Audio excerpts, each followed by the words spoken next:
So I have the great pleasure of introducing our very special keynote speaker, Toks Omishakin, who is the director of Caltrans for our great state of California. You can imagine that we were over the moon when Director Omishakin accepted our invitation to Keynote this morning.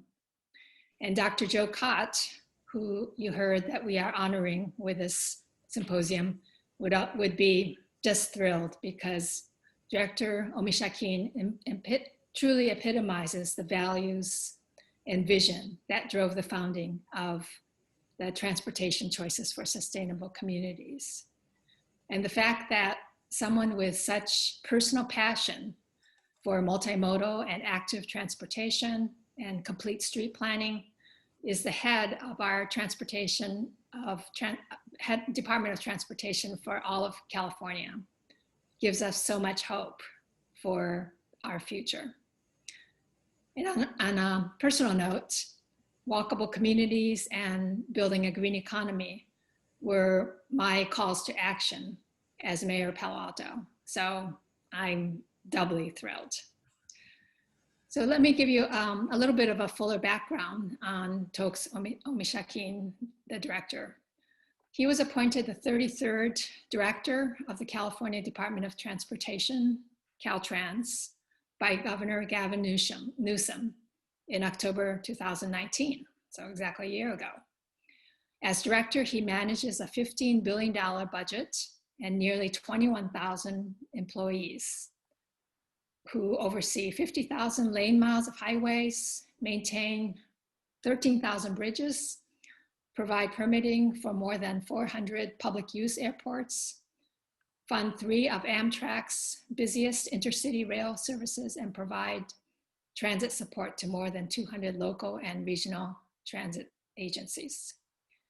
Director Omishakin's transportation vision for California features a safe, sustainable, and multimodal transportation system that builds on strong local partnerships. And I think we'll be hearing more about this. He came to Caltrans following 8 years with the Tennessee Department of Transportation.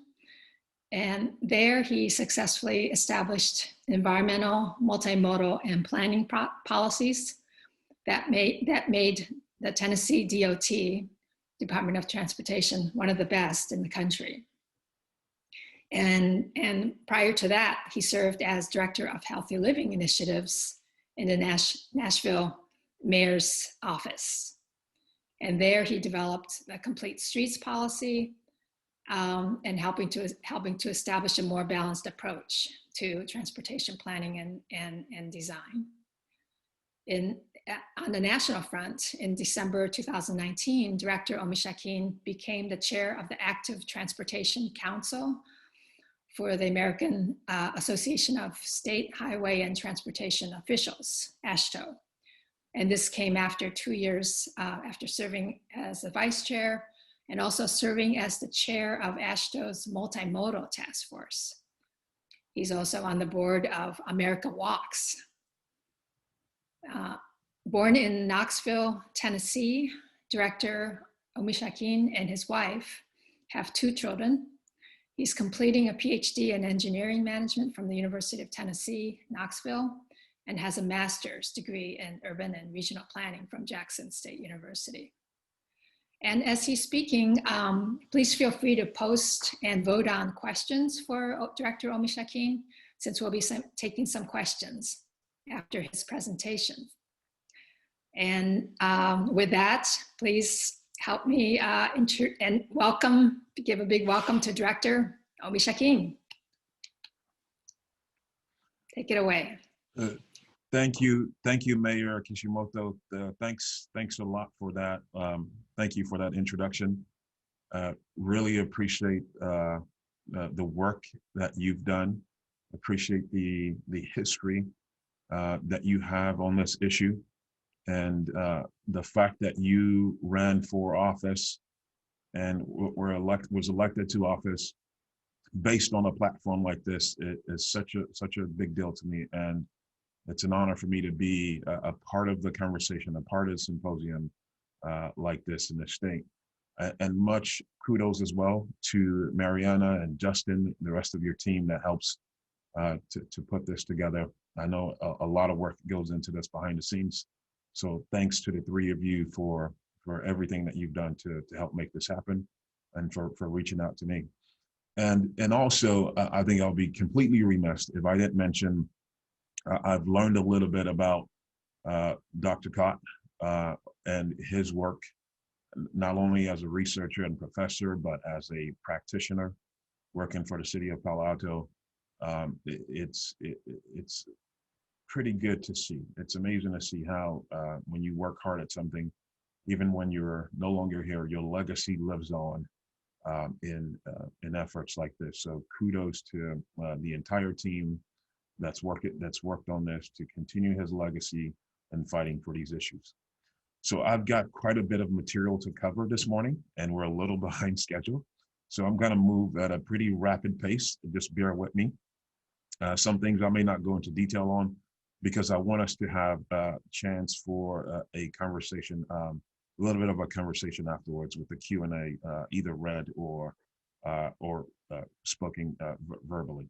So, what I want to do this morning very quickly is give you a little bit of a lens into what we've been doing over the last year since I've been appointed into this job. And you rarely have the foresight to see that the year 2020 would turn out the way it did. I don't think anybody would have. But we've been able to stay locked into many of the things that we set out to accomplish at the very beginning when I took over this responsibility. So when you think about the three pandemics, and that's what I call them, COVID-19, in California, where over 16,000 people have passed away just in our state alone, and the impacts of that emotionally, the actual deaths and loss are just tremendous. The United States is roughly 5% of the world's population, but we have 20% of the fatalities for COVID-19. When you think about the inequity, injustice issues, I think much of the challenges we have in this area have existed for many years, but have more or less been an undercurrent of the many things that we're facing in the nation. But I think this year, more than ever, the light got shone on it after what happened on Memorial Day in Minneapolis, in Minnesota, this summer. But we have much work to do still in the injustice and inequities that we have as a nation. And when you think about the economic impact of some of these things, in 1 month alone, we lost 2.5 million jobs in California, 2.5 million jobs between the months of March and April. And nationally, more than 30 million jobs have been lost due to these events, these events and challenges. But that's not the only problem, the only crisis, if you will, that we face. Climate change is more apparent than ever. We know we have a problem here. There's still people who wonder and deny these issues. I think more than ever, we see the true effects of the decisions we make, some of the harmful decisions we make, and what those impacts are on our environment. So I don't think there's much of a debate anymore about the fact that our human activity has led to the challenges we see in climate change. Homelessness is a huge issue for our state. We have more homeless people in the state of California than any other state in the country, and obviously because we have the largest population. But in the Bay Area alone, there are more than 30,000 people that are homeless in the Bay Area. Those are conservative estimates from 2017. In the state of California, it's over 150,000. So much work to be done here to help in this crisis. And then we've seen the fires in this state, unprecedented levels of acreage burned. We're now at roughly 4 million acres having been burnt in this state. That is larger than the state of Delaware and Rhode Island combined. It's roughly 5%. Or 4% rather, 4% of the entire state of California has burned. Some of that, people making bad decisions, sure. But no doubt, climate change has expedited and helped spread the crisis and the challenge we face on fires. So these issues that are before you, we've all gone through this year, and it's impacted every single one of us. And there are even more things like air quality challenges that we've seen in the state. But when it impacts us as individuals, when it impacts us as organizations, you have to have something that you latch onto, something that you stay grounded in. And as an organization, we're very fortunate that we were prepared in a sense, that we were very locked into where we were headed over the next several months and years. And we identified 5 priorities pretty early on when I came in. My approach to doing this, the work that I do, is never to do the work sort of by myself, dictating and being very prescriptive about the direction that we're going to head in, but as a team coming up with the things that we think are critical to our success. And these 5 priorities we identified late last year, and we've been locked into these things. And so when crisis comes, when pandemics come, if you have something that you can latch onto that is your North Star, if you will, where we're headed, what we're going to be focused on, you're able to get through those times a little bit better. You become a little bit more unwavering to the forces that come against you. And so safety, modality, innovation, efficiencies, and partnerships and stakeholder engagement, those are our top priorities as Caltrans. And so I'll explain how we're working through these 5 priorities. Number 1, safety. To me, this is our biggest responsibility. This is our biggest column. As a state, we have over 3,600 people that die using our transportation system every year. A majority of those are in people driving, so vehicles on our transportation system. But what we've seen are increasing numbers of the most vulnerable users of the transportation system. People who are walking, people are biking, people are trying to get access to transit. So 10 people every single day die using our transportation system, but nearly 3, more than 2.5 of those, nearly 3 of those 10 are the most vulnerable users of our system. We can't normalize this. We can't make this just a normal part of how things just are in the state. I've had conversations with some people, and they said, well, it's a big state. You can expect that the numbers of people dying using the system are high. But I don't buy into that. I don't buy into that for one bit. And part of the reason why I don't buy into that is because I believe in the fact that we can achieve 0 deaths. Is it very aspirational? Of course. It is, but I believe we should still nevertheless have an outlook. We should have an aperture that says we can get there. We can get to a place like this. When you think about England, for example, England is roughly 55 million people as a country. California is 40 million people. There's 1,700 people who die on the UK transportation system every year. 1,700. They're 40% larger than us, but they have 1,700. We have double that amount in a state of 40 million.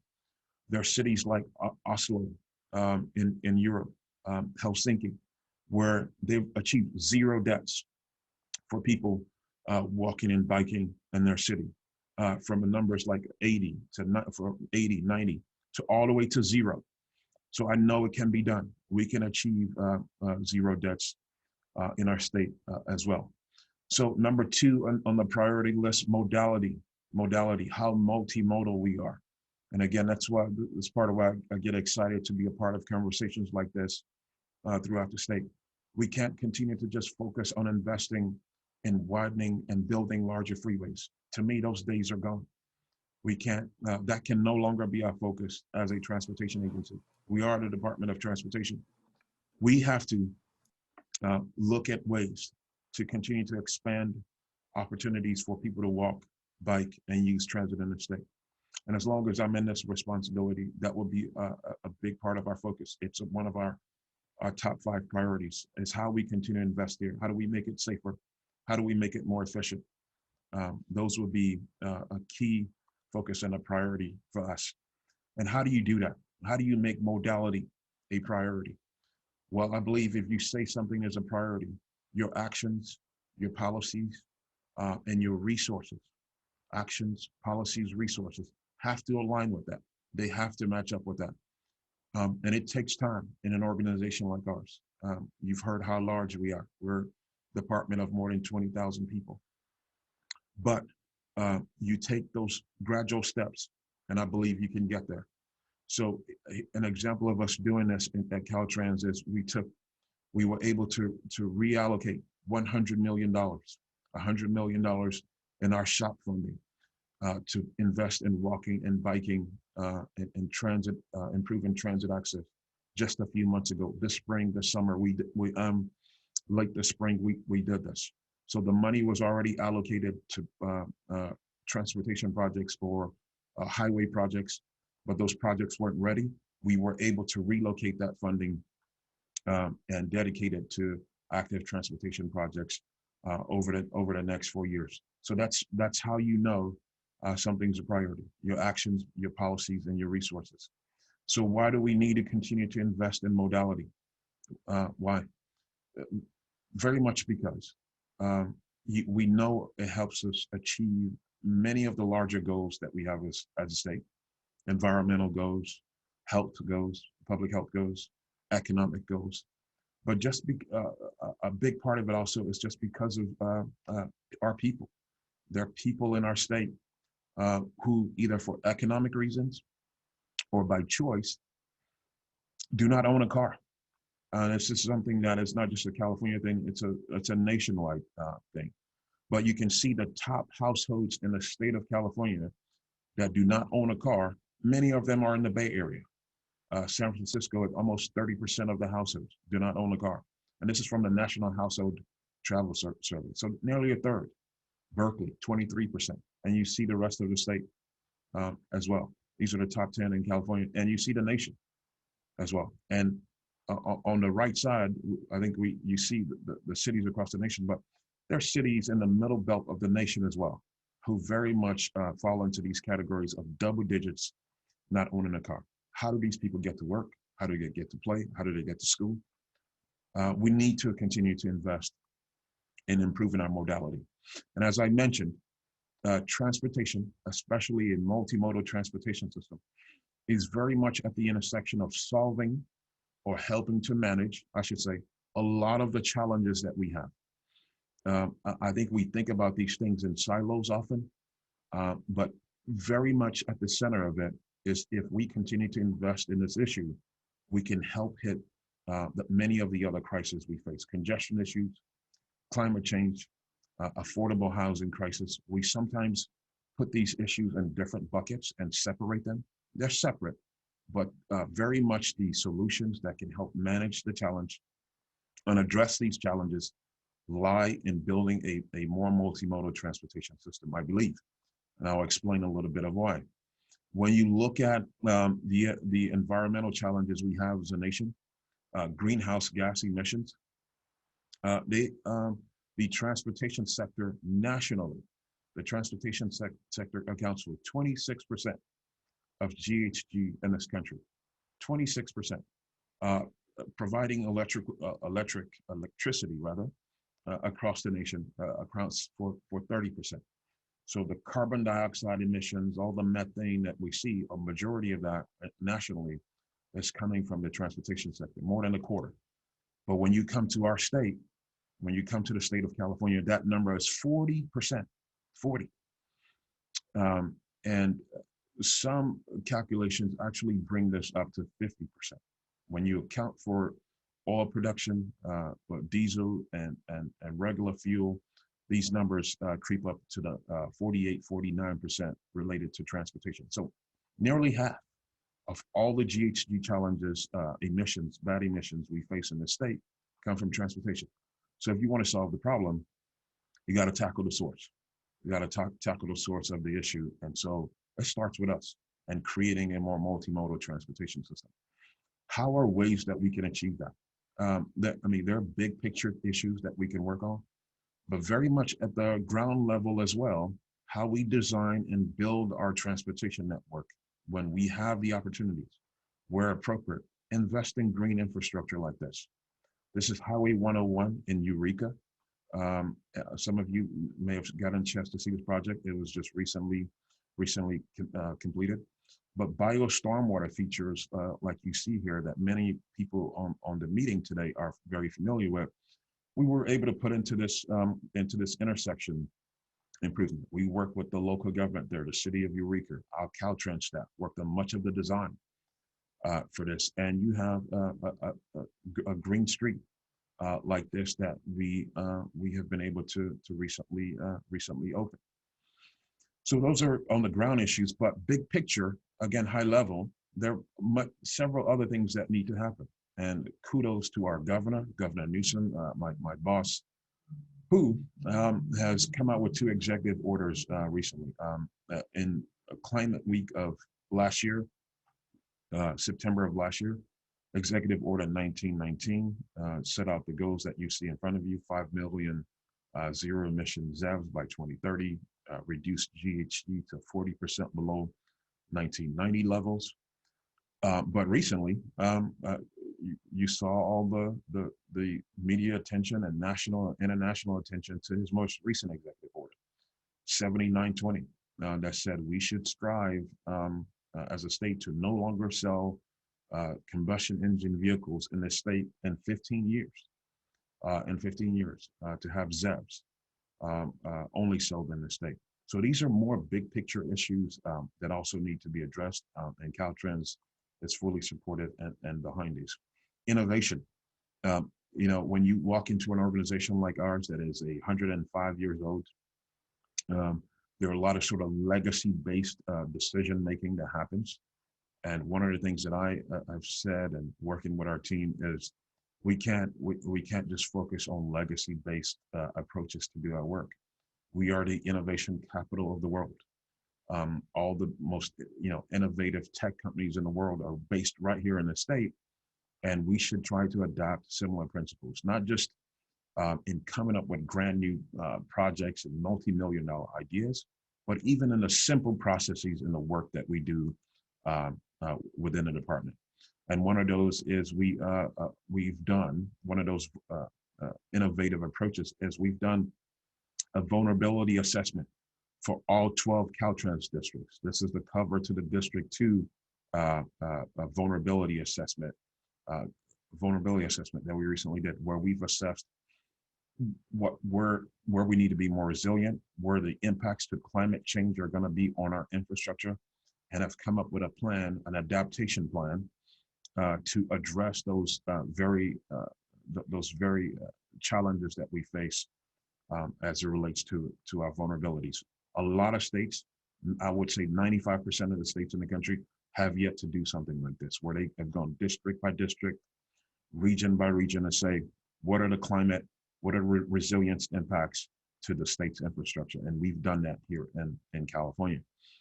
Part of another very innovative thing that we're looking into, that I think we will lead the nation, we will lead the globe on, is we're looking into how to integrate the micro-mobility in the state and the transit system throughout the state. So we see the scooters, we see the bicycle, the bike share program.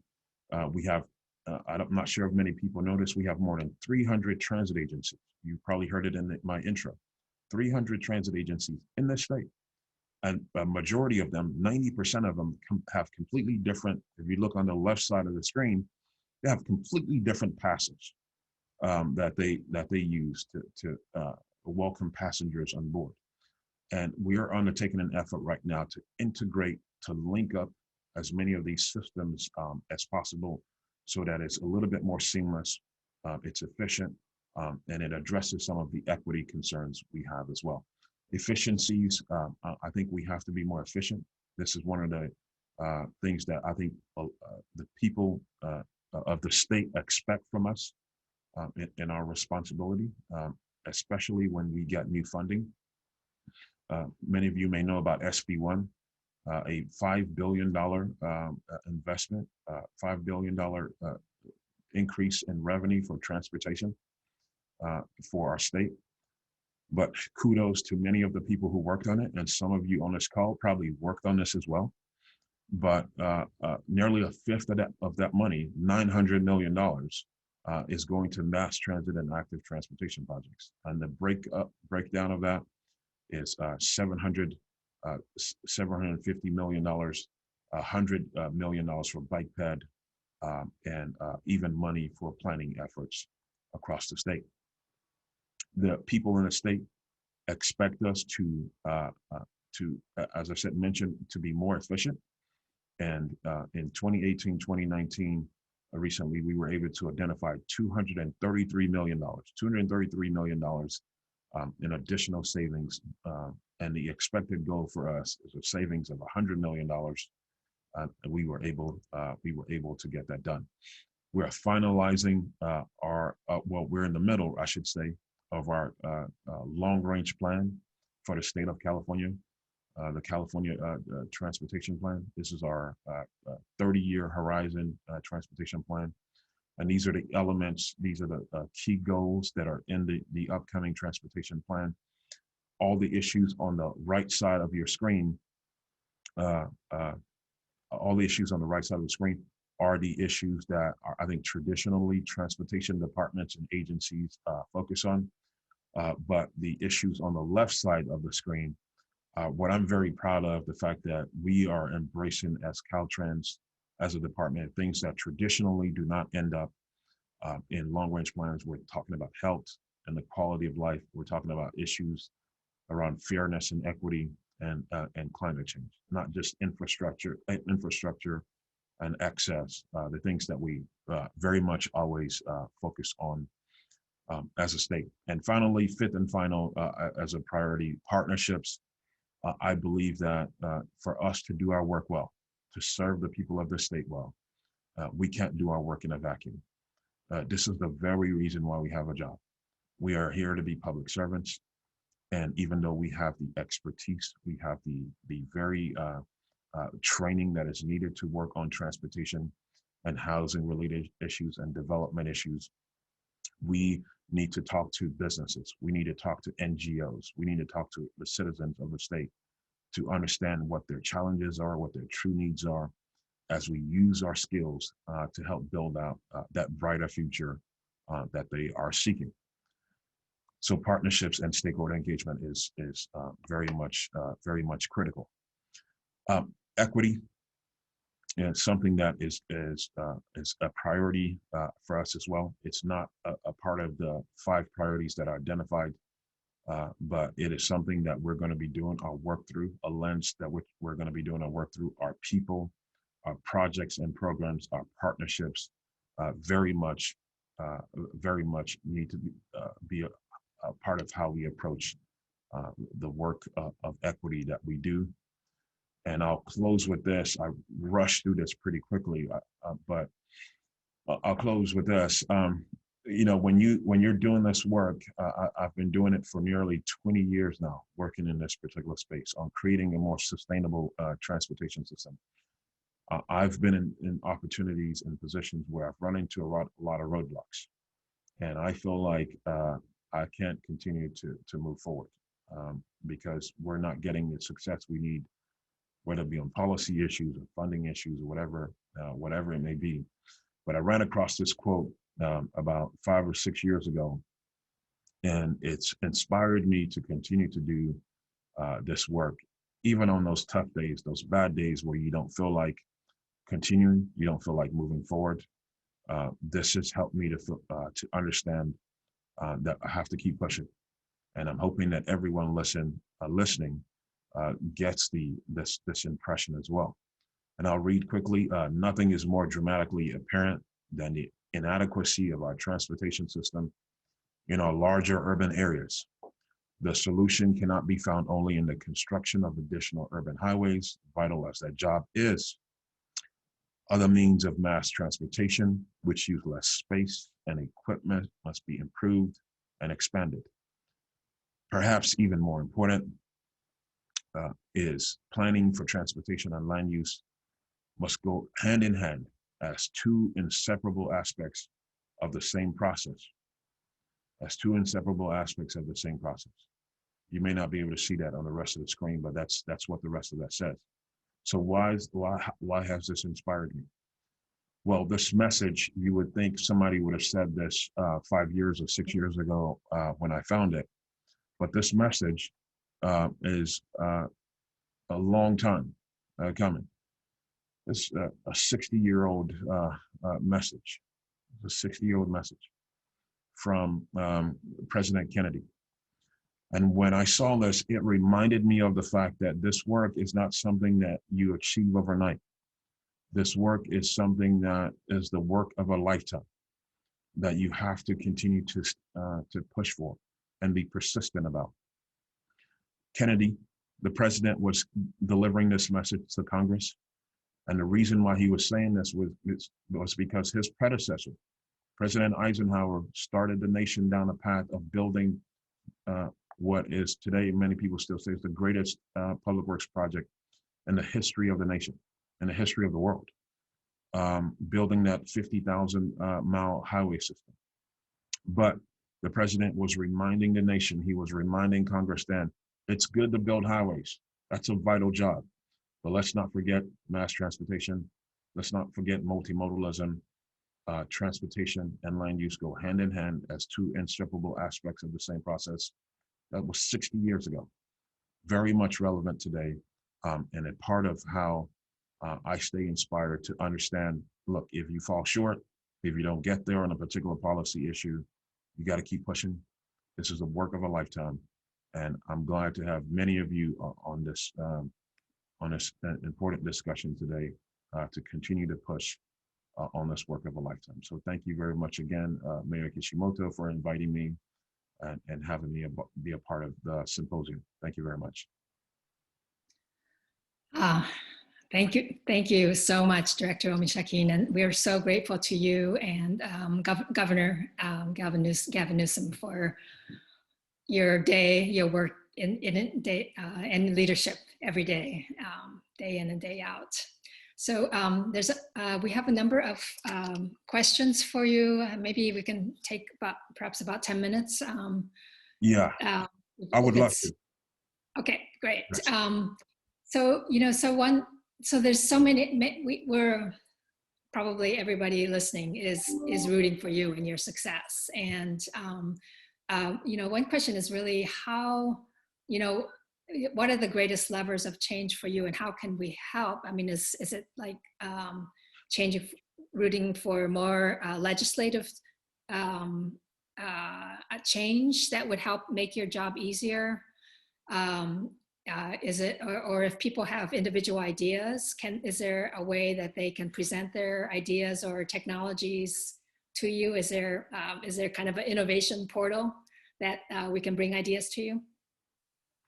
On that last point, there is an innovation portal that we're working on. And if you don't mind following up with me later and just asking me about that, because I'd like to use your help in getting that out to as many people across the state as possible. But to take a step back on the question beyond the portal, I think sometimes we as citizens, we get frustrated with the system and the process that exists in government. And I know there are a lot of elected officials on board and advocates as well. But where you believe you have the leadership and the opportunity, even if you don't feel like you have the leadership, I think people should push. I think people should stay engaged in the process. We're having a national debate right now about staying engaged in the electoral process. But the same thing applies on this side as well, not only with the elected official side, but on this side as well. We citizens need to stay locked in and engaged as much as possible, pushing us in a direction that they want us to be in. I know that frustration happens, but I think the more people do that, whatever means that is, symposiums like this, emails, I can't tell you how many emails I get. And sometimes I get a chance to respond to many of them. It may take a while, but I get back to people quite a bit. And I just want people to stay involved is what I would say as much as possible. Okay, that's great. And I noticed that that you're still taking comments for the CTP, the California Transportation Plan, until later in October. So that possibly that's another way of input as well. But related, I guess I asked you also about legislation, but there was a question about a SB 127, which is a complete streets bill. And evidently the governor vetoed it. And obviously the recent poll showed that 78% of California voters support it. So what happened and what happens next? Yeah, that's a very good question. So SB 127, the governor did veto it the last legislative session. And part of his message was that, which goes to my prior point, was that he very much believed in the issue and that he was going to put people in places across the state working on transportation issues. You have people like Secretary David Kim, you have me, other people across the state, Brian Kelly at High Speed Rail, people who believe in investing in multimodal transportation and are going to push it. I think there's a place for legislation. I very much do. I know we have some council members that are heavily involved in this. But to me, what I like to focus on is culture. It's one thing to mandate and say, you have to do this and you have to spend money on this and you have to design this way. But I think what really changes organizations is not when there's an unfunded mandate that comes down that says, hey, you need to start doing this from now and figure out how to make it happen. When you have an approach that says, we want a paradigm shift. We're going to focus on why this is important and change our culture because of that why. I think you leave a lasting legacy that is more impactful than legislation sometimes. And don't get me wrong, legislation is important. But in my role as the leader of the State Department of Transportation, I want our team to understand why we need to go in this direction and focus on how that changes our culture as an organization. Okay. Yes, both culture is obviously very important, but also we're going to be talking later about funding for multi-benefit streets, including green streets, or green infrastructure. And you mentioned your example from Oregon, I believe. But so how much funding from SB 1 will be available for the green infrastructure projects? And is this something that is kind of built into the criteria for allocating funds, or when applicants get funding, can they use it for green infrastructure? Yes. So, by the way, that project with the bio stormwater features is in Eureka, California. Eureka. Okay. Yeah. Right. So not Oregon, and it's of course. Yeah. Not it's Highway 101. I believe. I haven't had a chance to see it, but staff sent me the pictures last week.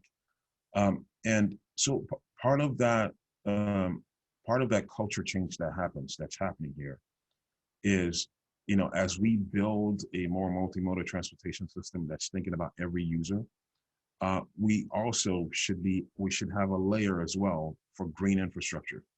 And I don't think we necessarily need to create a separate pot of money. So you could argue that if somebody gave us, a few $100 million to say, look, this is for green street development, we would definitely take it and use it for that.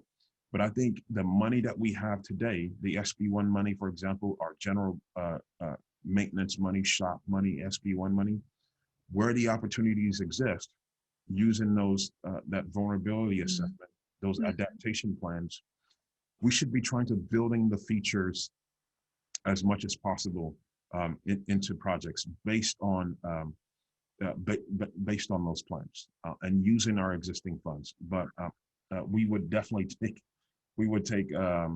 any additional green funding that we get if it was provided to us as well.